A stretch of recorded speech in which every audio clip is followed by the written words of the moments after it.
Salut Malupier. Salut. Comment vas-tu? Super. Tu viens d'arriver à Limoux pour les bulles sonores. Ouais. Tu as eu une saison relativement chargée, j'ai trouvé, là, non? C'est le moins qu'on puisse dire, ouais. Qu'est-ce Ça marche bien. qu'est-ce qui t'a le plus impulsé ces derniers temps-là? Écoute, j'ai un tourneur avec qui je travaille, qui est exceptionnel, qui s'appelle Sam et qui est chez Common Tour. C'est un tourneur rennais. Et depuis que je travaille avec lui, ça marche super bien. Il y a plein de dates. Et c'est vraiment ce que je voulais, quoi. Donc c'est principalement lui. Comment tu l'as rencontré? Comment s'est fait cette progression? Parce qu'on t'a vu il y a quelques années du fameux clip où tu étais à Paris, etc. C'est ça, dans Où tu racontes souvent que tu sors, voilà, tu as tout laissé tomber pour te donner au milieu de la musique. C'est quoi qui a donné cette impulsion supplémentaire? C'est ta volonté ou c'est le hasard? Le hasard, j'y crois pas trop, même s'il y a quand même une dimension de chance en fait dans ce métier, hein, c'est sûr. Tu vois, cette vidéo, j'avais pas du tout prévu la faire comme ça, etc. Et puis ça s'est bien passé, voilà, les gens l'ont relayé.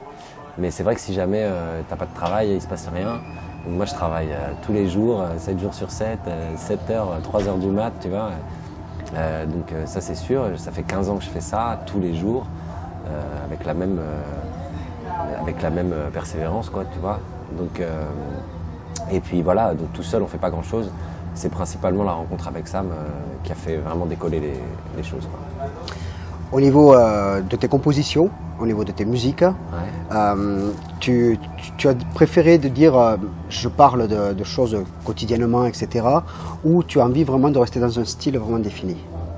Alors moi j'ai pas de style vraiment en fait. C'est vrai que bon, j'ai des dreads, les morceaux qui ont le plus marché de moi c'est des morceaux reggae, donc il y a pas mal de gens qui se disent que je fais du reggae, mais je fais vraiment pas que ça. Dans mes albums il y a à peu près 30-40% de reggae, le reste c'est vraiment tout ce que j'aime. Il y a de la pop, il y a de l'électro, il y a des petites ballades un peu anglaises, guitare-voix, très simple.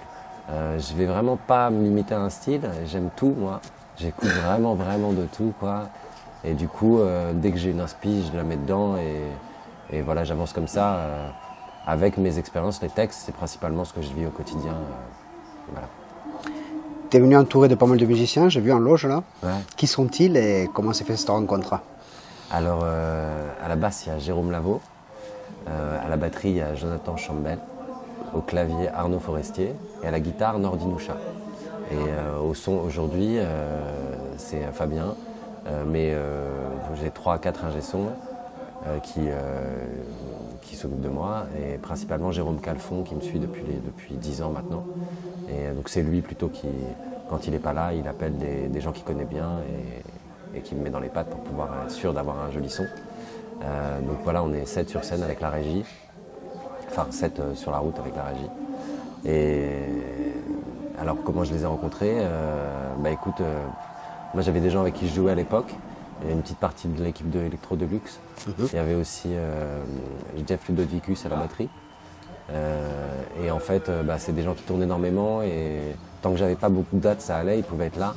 Mais dès que j'ai commencé à vraiment tourner, dès que Sam s'est occupé de moi, là, ça n'a plus été possible du tout. Et donc ils m'ont dit, écoute, on a des mecs à te proposer, voilà, lui il est super à la batterie, lui il est super à la basse, etc. Donc je les ai suivis parce que c'est des gens en qui j'ai confiance.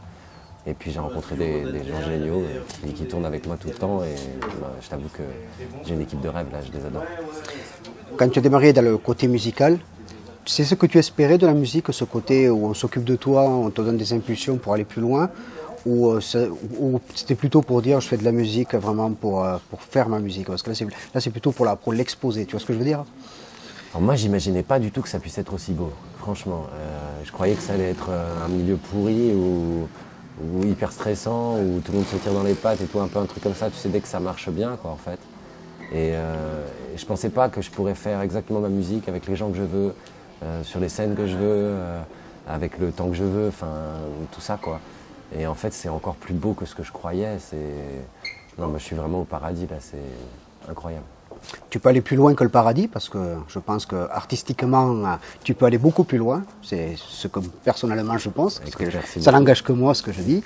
Mais justement, ce plus loin, pour toi, tu as envie d'aller jusqu'où? Tu as envie de transmettre des choses, tu as envie d'écrire de plus en plus de musique, ou tu te dis, ah mince, maintenant que je suis dans le train, en fait, ça fait flipper, quoi. Ah, pas du tout. Non, j'ai pas du tout peur de quoi que ce soit. Écoute, ça continue. Moi, de toute façon, j'ai commencé dans le métro, tu vois, donc j'écris mes chansons, j'ai joué aux gens. J'ai passé tellement de temps à jouer en direct aux gens ce que j'écrivais tous les jours que pour moi c'est la même chose en fait, même si c'est bon avec un peu plus de décorum autour, mais je fais la même chose tous les jours. Donc écoute, j'écris des chansons.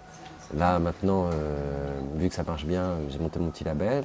Je produis d'autres artistes, donc ça c'est un truc que j'adore faire que de la prod. Là il y a Jason Mist qui va sortir son album l'année prochaine.